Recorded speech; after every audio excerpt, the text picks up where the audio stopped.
A man screams in agony as electricity courses through his brain. He doesn't know his own government is destroying his mind. This is Frank Olson in 1953. A CIA scientist who discovered something so horrifying, they had to silence him forever. What you're about to learn will shatter your trust in everything you thought you knew about your government. For over 2 decades, the Central Intelligence Agency conducted the most sadistic psychological experiments in human history. On their own citizens. Without consent. Without mercy. The program was called MKUltra. And it was designed to crack the human mind like an egg. The year was 1953. The Cold War was freezing America's soul. The CIA believed the Soviets had perfected mind control. They were terrified of falling behind in this invisible war for human consciousness. So they launched their own program. Led by Dr. Sidney Gottlieb, a man they called the Black Sorcerer. His mission was simple: find a way to control the human mind completely. At McGill University in Montreal, Dr. Ewan Cameron began his reign of terror. He called it psychic driving. Patients came in with minor depression. They left as empty shells. Cameron would drug them unconscious for months. Play the same message on repeat. Thousands of times. You are a bad mother. You are worthless. You killed your children. When they woke up, they couldn't remember their own names. Linda MacDonald entered Cameron's clinic in 1963 as a new mother with postpartum depression. She emerged 6 months later unable to recognize her own husband. Her children were strangers. Her memories, gone forever. The CIA had stolen her entire identity. But Cameron wasn't working alone. Across America, the tentacles of MKUltra reached into hospitals, prisons, universities. In Kentucky, Dr. Harris Isbell fed LSD to African American inmates for 77 consecutive days. The subjects were prisoners. Addicts desperate for drugs. They had no idea they were being poisoned by their own government. The CIA was dosing citizens in restaurants, bars, beaches. Operation Midnight Climax set up brothels in San Francisco and New York. Unsuspecting clients would be drugged with LSD while agents watched through two-way mirrors. Recording their breakdowns. Measuring their madness. Then came the first shocking twist. Frank Olson, the CIA scientist from our opening, wasn't just a victim.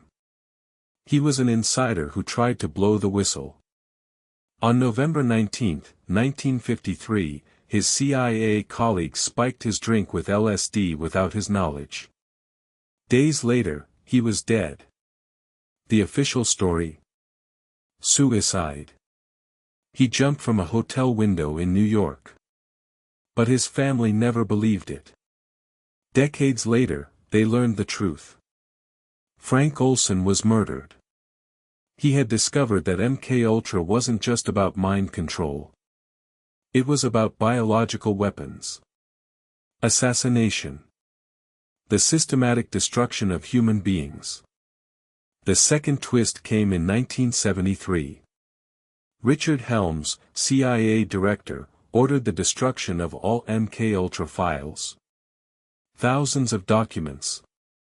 Gone. Burned. Erased from history. They thought they had buried their crimes forever. But some files survived. Hidden in financial records. Budget reports. Receipts for human misery. When these documents surfaced in 1975, America was horrified. The Church Committee investigations revealed the scope of the nightmare. Over 150 secret projects. Dozens of institutions.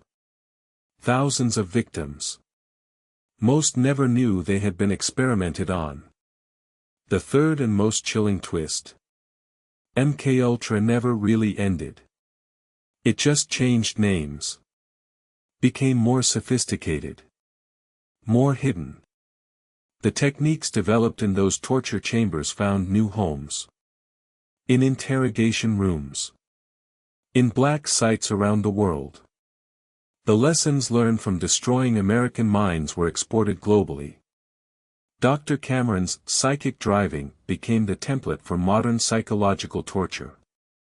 The sensory deprivation chambers. The sleep deprivation. The psychological humiliation. All birthed in MKUltra's laboratories of horror. Survivors fought for decades for recognition. For compensation. For justice.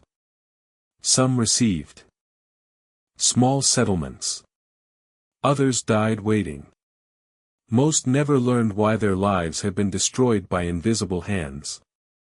But here's what keeps investigators awake at night: how deep did MKUltra really go? How many people were experimented on without ever knowing? The destroyed files contained the answers.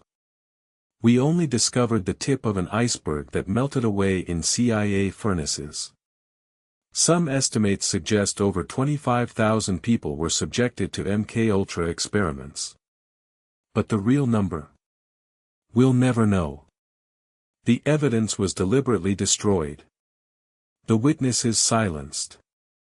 The victims forgotten. And what about the techniques that worked? The successful mind control methods? Those files weren't destroyed by accident. They were preserved. Classified. Used. Even today, former CIA officers hint at capabilities that would terrify the public. Technologies that make MKUltra look primitive. The human mind, they learned, is more fragile than anyone imagined. More malleable. More breakable. And somewhere in a classified vault, those blueprints for human destruction still exist. Waiting. So the next time you trust that your government would never harm its own citizens, remember Frank Olson's scream echoing through that hotel room. Remember Linda McDonald staring blankly at her own children. Remember that the people who did this never faced justice. They retired with honors. With pensions. With their secrets intact. The greatest horror isn't what they did to those victims decades ago. It's what they learned. And what they might be doing right now. If this story disturbed you, it should. Subscribe if you want to uncover more government secrets they hoped you'd never discover. Because in the shadows of history, the experiments never really stopped.